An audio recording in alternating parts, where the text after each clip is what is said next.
அதோ அந்த கடலுக்குள்ள நடுவுல தெரியுதுல விவேகானந்த பாறை திருவள்ளுவர் சிலை. இப்ப அங்கதான் நம்ம போக போறோம். கன்னியாகுமரி, அதாவது கேப் கேமரை குமரை முனையிலிருந்து நம்ம அங்க படகு வழியா போக போறோம். கீழே உள்ள காட்சிகள் பகவதி அம்மன் கோயில்ல இருந்து எடுக்கப்பட்டது. ரொம்ப அது 500 மீட்டர் தூரத்துல அது கடலுக்குள்ள இருக்குது. நடந்து போவதற்கான வாய்ப்புகள் கிடையாது. இன்னைக்கு கண்ணாடி பாலம் கட்டியாச்சு. திருவள்ளுவர் சிலைக்கும் விவேகானந்தர் பாறைக்கும் நம்ம நடுவுல நடந்து போக முடியும். எதிர்காலத்துல ஒருவேளை இங்க இருந்து நடந்து போவதற்கான கட்டுமானங்கள் செய்யப்படலாம். ஏன்னா இப்ப அதுக்கு ரெண்டுக்கு இடையில கட்டினது அரசு, பிற்காலத்தை இதையும் கட்டும் அப்படின்னு நம்ம நினைக்கலாம்.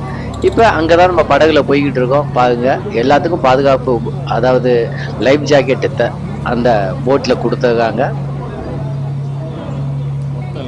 ஒரு மிக அழகிய கடல் பயணமா அது எல்லாத்துக்கும் இருக்கும்.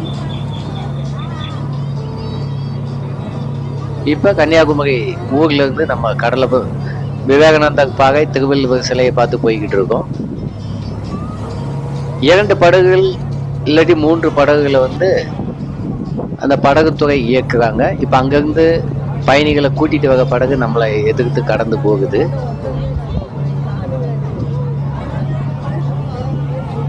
ஒரு 10 நிமிஷம் பயணத்துல நம்ம அங்க போய் சேர்ந்துடலாம். நிச்சயம் எல்லாரும் பார்க்க வேண்டிய ஒரு இடமா இருக்குது தமிழ்நாட்டுல.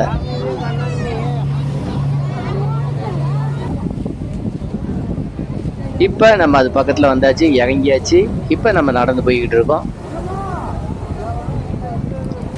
நான் பழனிக்குமார் மாடசாமி. அடுத்த ஒரு பதிவில் விரைவில் சந்திக்கின்றேன். நன்றி.